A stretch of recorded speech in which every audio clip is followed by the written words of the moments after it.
नमस्कार दोस्तों, मेरा नाम है अतुल वर्मा और स्वागत है आप सभी का हमारे यूट्यूब चैनल अतुल वर्मा में। और आज के इस वीडियो में मैं सीडीपी की 25 इंपॉर्टेंट क्वेश्चन को लेने वाला हूं, जो कि सीटेट और यूपीटेट दोनों परीक्षाओं के लिए बहुत ही महत्वपूर्ण क्वेश्चन है। और इससे पहले भी मैंने 2 वीडियो करा चुका है 25 इंपॉर्टेंट क्वेश्चन का। अगर आप लोगों ने इस वीडियो को नहीं देखा है तो इस वीडियो को जाकर जरूर देखिएगा। वीडियो का लिंक चैनल के डिस्क्रिप्शन में आपको मिल जाएगा। और आज के इस वीडियो में 25 इंपॉर्टेंट क्वेश्चन का पहला प्रश्न ये है कि निम्नलिखित में से कौन सी प्रगतिशील शिक्षा की विशेषता है। और इसके ऑप्शन है कि समय सारणी पर और बैठने की व्यवस्था में लचीलापन। दूसरा ऑप्शन है केवल प्रस्तावित पाठ्य पुस्तकों पर आधारित अनुदेश। तीसरा है परीक्षाओं में अच्छे अंक प्राप्त करने पर बल। और चौथा है बार बार ली जाने वाली परीक्षाएं। तो इसका जो राइट आंसर हो जाएगा वो पहला, समय सारणी और बैठने की व्यवस्था में लचीलापन। क्वेश्चन नंबर नेक्स्ट है कि प्रयास शिक्षार्थियों की त्रुटियां की ओर संकेत करती है। त्रुटियां किसकी ओर संकेत करती है? शिक्षार्थियों के सामाजिक आर्थिक स्तर पर। दूसरा है कि वे कैसे सीखते हैं। तीसरा ऑप्शन है कि यांत्रिक अभ्यास की आवश्यकता। और चौथा ऑप्शन है कि सीखने की अनुपस्थिति। तो इसका राइट आंसर जो हो जाएगा वो कि वे कैसे सीखते हैं। नेक्स्ट क्वेश्चन है कि जब बच्चा कार्य करते हुए ऊबने लगता है तो यह इस बात का संकेत है कि जब बच्चा पढ़ते वक्त या कुछ भी करते वक्त जब ऊबता है तो ये किसका संकेत है? इसके ऑप्शन में है कि बच्चे को अनुशासित करने की ज़रूरत है। दूसरा ऑप्शन है संभवतः कार्य यांत्रिक रूप से बार बार हो रहा है। तीसरा है बच्चा बुद्धिमान नहीं है। चौथा ऑप्शन में बच्चे में सीखने की योग्यता नहीं है। तो जब भी कोई कार्य बच्चों को करवाया जाता है और बार बार एक ही काम उसको बार बार करवाया जाता है या एक ही चीज़ उसको बार बार पढ़ाई जाती है तो बच्चा बोर होने लगता है, वही ऊबने लगता है। तो इसका राइट आंसर हो जाएगा वो दूसरा हो जाएगा कि संभवतः कार्य यांत्रिक रूप से बार बार हो रहा है। अगला क्वेश्चन है कि जब बच्चे की दादी उसे उसकी माँ की गोद से लेती हैं तो बच्चा रोने लगता है। बच्चा के कारण रोता है। बच्चा मतलब किसके कारण रोता है? कि इसका ऑप्शन में है कि वियोग दुश्चिता। दूसरा ऑप्शन है सामाजिक दुश्चिता। तीसरा है संवेगात्मक दुश्चिता। और चौथा है अजनबी दुश्चिता। तो इसका जो राइट आंसर हो जाएगा वो ऑप्शन नंबर 3 हो जाएगा, संवेगात्मक दुश्चिता। नेक्स्ट क्वेश्चन है कि निम्नलिखित में से कौन सी संज्ञानात्मक क्रिया दी गई सूचना के विश्लेषण के प्रयोग में लाई जाती है? पहला है वर्णन करना, दूसरा है पहचान करना, तीसरा है अंतर करना और चौथा है वर्गीकृत करना। तो इसका जो राइट आंसर हो जाएगा वो थर्ड हो जाएगा, अंतर करना। नेक्स्ट क्वेश्चन कि निम्नलिखित में से कौन सा सत्य है? इसमें कुछ 4 ऑप्शन दिए, इसमें बताना है कि इसको कौन सा सत्य लिखा गया है, कौन सा राइट आंसर है। पहला है कि शिक्षक द्वारा प्रश्न पूछना संज्ञानात्मक विकास में बाधक है। प्रश्न पूछना बाधक कभी हो ही नहीं सकता, तो ये जो है रॉन्ग ऑप्शन हो जाएगा। ऑप्शन नंबर 2 है कि विकास और सीखना सामाजिक सांस्कृतिक संदर्भों में अप्रभावित रहते हैं। तीसरा है कि शिक्षार्थी एक निश्चित तरीके से सीखते हैं। और फोर्थ ऑप्शन है कि खेलना संज्ञान और सामाजिक दक्षता के लिए सार्थक है। तो यही इसका राइट आंसर हो जाएगा कि खेलना जो है वो संज्ञान और सामाजिक दक्षता के लिए सार्थक है। अगला प्रश्न है कि सीता ने हाथ से दाल और चावल खाना सीख लिया। जब उसे दाल और चावल दिए जाते हैं तो वह दाल चावल मिलाकर खाने लगती है। उसने चीज़ों को करने के लिए अपने स्कीमा में दाल और चावल खाने को कर लिया है। तो ये क्या कर लिया? इसका ऑप्शन में है अंगीकार, समायोजित, तीसरा है अनुकूलित और चौथा है समुचितता। तो इसका जो राइट आंसर हो जाएगा, उसको दाल चावल मिलाकर उसको खाने आ चुका है, तो इसका राइट आंसर हो जाएगा अनुकूलित है, यानी कि उसने दाल चावल मिला के खाना अनुकूलित कर लिया है।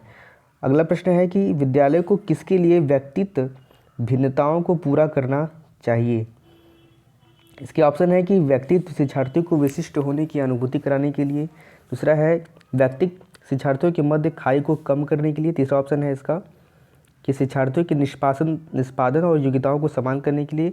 चौथा है कि यह समझने के लिए क्या शिक्षार्थी सीखने के योग्य है या अयोग्य है। तो यही इसका राइट आंसर हो जाएगा। ऑप्शन नंबर 4 राइट आंसर हो जाएगा। अगला प्रश्न है कि एक शिक्षिका की कक्षा में कुछ शारीरिक विकलांगता वाले बच्चे हैं। निम्नलिखित में से उसके लिए क्या कहना सबसे उचित होगा? पहला कि पोलियोग्रस्त बच्चे अब एक गाना प्रस्तुत करेंगे। दूसरा है कि पहिया कुर्सी वाले बच्चे हाल में जाने के लिए अपने समवयस्क साथी बच्चों में से मदद ले सकते हैं। तीसरा है शारीरिक रूप से असुविधाग्रस्त बच्चे कक्षा में ही कोई वैकल्पिक गतिविधि कर सकते हैं। चौथा है मोहन खेल के मैदान में जाने के लिए आप अपनी बैसाखियों का प्रयोग नहीं करते। तो इसका जो राइट आंसर हो जाएगा वो ऑप्शन नंबर 4 जाएगा, अगला प्रश्न है, बच्चों में सीखने और सुनने के अधिकम योग्य वातावरण के लिए निम्नलिखित में से कौन सा उपयुक्त है। इसके ऑप्शन है, शिक्षार्थियों को यह छूट देना कि क्या सीखना है और कैसे सीखना है। दूसरा है, एक लंबे समय के लिए निष्क्रिय रूप से सुनना निरंतर। तीसरा है, निरंतर गृह कार्य देते रहना। चौथा है, सीखने वाले द्वारा व्यक्तिगत कार्य करना। तो इसका जो राइट आंसर हो जाएगा वो फर्स्ट जाएगा, शिक्षार्थियों को यह छूट देना कि क्या सीखना है और कैसे सीखना है। जब बच्चों को खुद काम करने के लिए दिया जाता है तो वो आत्मनिर्भर होकर सिखाने के लिए कहा जाता है, तो ये इसका राइट आंसर हो जाएगा। अगला प्रश्न है कि सीमा परीक्षा में ए ग्रेड प्राप्त करने के लिए अति इच्छुक है। जब परीक्षा भवन में दाखिल होती है तथा परीक्षा प्रारंभ होती है, वह अत्यधिक नर्वस हो जाती है, उसके पाँव ठंडे पड़ जाते हैं, उसके हृदय की धड़कन बहुत तेज हो जाती है और वो उचित तरीके से उत्तर नहीं दे पाती। इसका मुख्य कारण क्या हो सकता है। पहला है कि शायद वह अकस्मात संवेगात्मक आवेग का सामना नहीं कर सकती। दूसरा है कि शायद वह अपनी तैयारी के बारे में आत्मविश्वासी नहीं है। तीसरा ऑप्शन है कि शायद वह इस परीक्षा के परिणाम के बारे में बहुत अधिक सोचती है।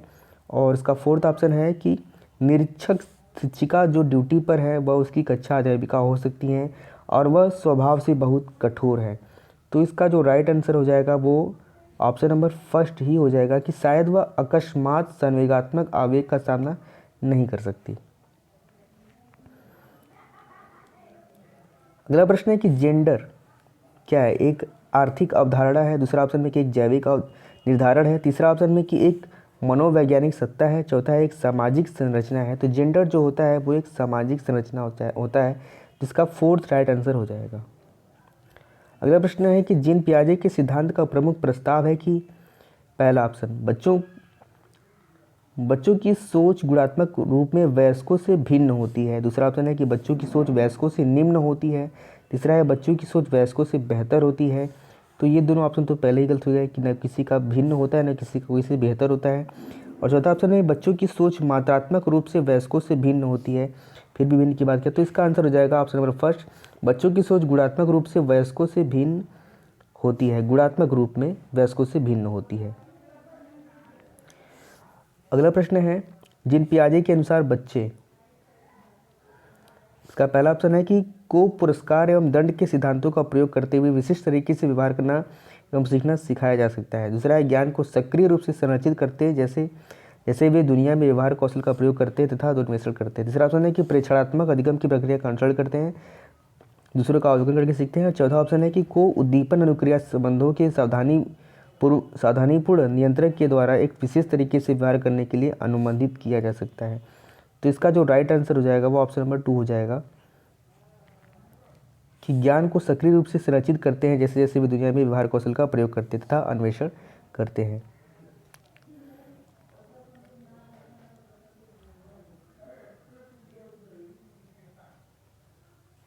अगला प्रश्न है कि जो बच्चे स्वयं से मौखिक संवाद करते हैं उन्हें लेव वाइगोत्स्की क्या कहते हैं। इसका ऑप्शन है समस्यात्मक वार्ता, दूसरा है अहम केंद्रित वार्ता, तीसरा है व्यक्तिगत वार्ता और चौथा है भ्रांत वार्ता। तो इसका जो राइट आंसर हो जाएगा व्यक्तिगत वार्ता। अगला प्रश्न है कि निम्नलिखित में से कौन सी अधिगम की मुख्य प्रक्रिया नहीं है जिसके द्वारा सार्थक अधिगम घटित होता है। ऑप्शन है इसके अन्वेषण एवं पारस्परिक क्रिया, दूसरा है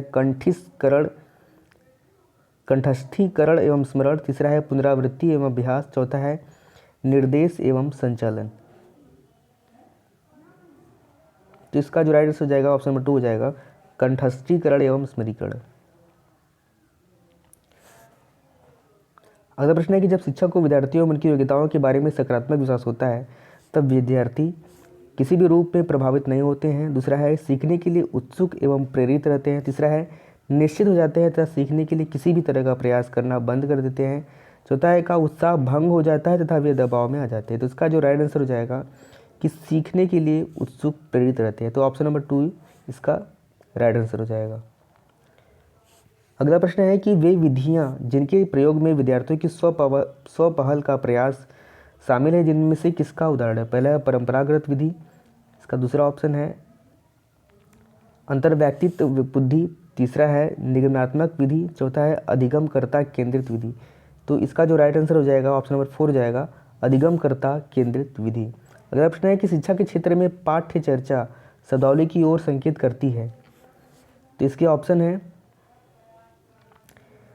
शिक्षण पद्धति एवं पढ़ाई जाने वाली विषय वस्तु। दूसरा है विद्यालय का संपूर्ण कार्यक्रम जिसमें विद्यार्थी प्रतिदिन अनुभव प्राप्त करते हैं। तीसरा है मूल्यांकन प्रक्रिया। चौथा है कक्षा में प्रयुक्त की जाने वाली पाठ्य सामग्री। तो इसका जो राइट आंसर हो जाएगा ऑप्शन नंबर 2 हो जाएगा, विद्यालय का संपूर्ण कार्यक्रम जिसमें विद्यार्थी प्रतिदिन अनुभव प्राप्त करते हैं। अगला प्रश्न है कि एक विशेष आवश्यकता वाले बच्चों को शिक्षा उपलब्ध करनी चाहिए। पहला, अन्य सामान्य बच्चों के साथ। दूसरा है विशेष विद्यालयों में विशेष बच्चों के लिए विशेष पद्धति द्वारा। तीसरा है विशेष विद्यालयों में। चौथा है विशेष विद्यालयों में विशेष शिक्षकों द्वारा। तो समावेशी शिक्षा के अंतर्गत क्या होता है कि अन्य सामान्य बच्चों के साथ भी सभी बच्चों को एक साथ ही पढ़ाई जाती है। तो इसका जो ऑप्शन नंबर फर्स्ट है वो राइट आंसर हो जाएगा। अगला प्रश्न है कि एक शिक्षक को अपने विद्यार्थियों की क्षमताओं को समझने का प्रयास करना चाहिए। निम्नलिखित में से कौन सा क्षेत्र इस उद्देश्य के साथ संबंध है। पहला है शिक्षा समाजशास्त्र। दूसरा है सामाजिक दर्शन। तीसरा है मीडिया मनोविज्ञान।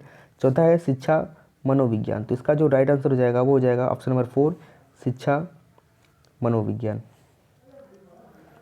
अगला प्रश्न है कि प्राथमिक स्तर पर एक शिक्षक ने इनमें से किसे सबसे महत्वपूर्ण विशेषता मानना चाहिए। पहला है पढ़ाने की उत्सुकता। दूसरा है धैर्य और दृढ़ता। तीसरा है शिक्षण पद्धतियों और विषयों के ज्ञान में दक्षता। चौथा है अति मानक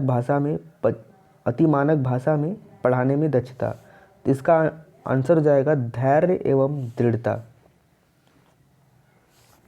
अगला प्रश्न है कि निम्नलिखित में से किस अवस्था में बच्चे अपने समवयस्क समूह के सक्रिय सदस्य हो जाते हैं। समवयस्क समूह के सक्रिय सदस्य हो जाते हैं। तो इसका ऑप्शन है किशोरावस्था। दूसरा है प्रौढ़ावस्था। तीसरा है पूर्व बाल्यावस्था। चौथा है बाल्यावस्था। तो इसका जो राइट आंसर हो जाएगा ऑप्शन नंबर फर्स्ट हो जाएगा किशोरावस्था। अगला प्रश्न है को एक अभिप्रेरित शिक्षण का संकेतक माना जाता है। ऑप्शन है इसके कक्षा में अधिगम की उपस्थिति। दूसरा ऑप्शन है शिक्षक द्वारा किया गया उपचारात्मक कार्य। तीसरा है विद्यार्थियों द्वारा प्रश्न पूछना। चौथा है कक्षा में एकदम खामोशी। तो इसका जो राइट आंसर हो जाएगा विद्यार्थियों द्वारा प्रश्न पूछना। और आज का आखिरी प्रश्न है कि निम्नलिखित में से कौन सा शिक्षार्थियों में सृजनात्मकता का पोषण करता है। पहला ऑप्शन है अच्छी शिक्षा की व्यवहारिक मूल्यों के लिए विद्यार्थियों का शिक्षण। दूसरा है प्रत्येक शिक्षार्थी के अंतर्जात प्रतिभाओं का पोषण करने एवं प्रश्न करने के अवसर उपलब्ध कराना। तीसरा है विद्यालय जीवन के प्रारंभ में उपलब्धियों के लक्ष्यों पर बल देना। चौथा है परीक्षा में अच्छे अंक के लिए विद्यार्थियों की कोचिंग करना। तो इसका जो राइट आंसर हो जाएगा ऑप्शन नंबर 2 हो जाएगा प्रत्येक विद्यार्थी के अंतर्जात प्रतिभाओं का पोषण करने एवं प्रश्न करने के अवसर उपलब्ध कराना। आई होप कि ये वीडियो आपको पसंद आया होगा। वीडियो अच्छा लगा तो वीडियो को लाइक करिएगा, वीडियो पर कमेंट करिएगा, वीडियो को शेयर भी करिएगा और चैनल पर नए हैं चैनल को सब्सक्राइब जरूर करिएगा। Thank you.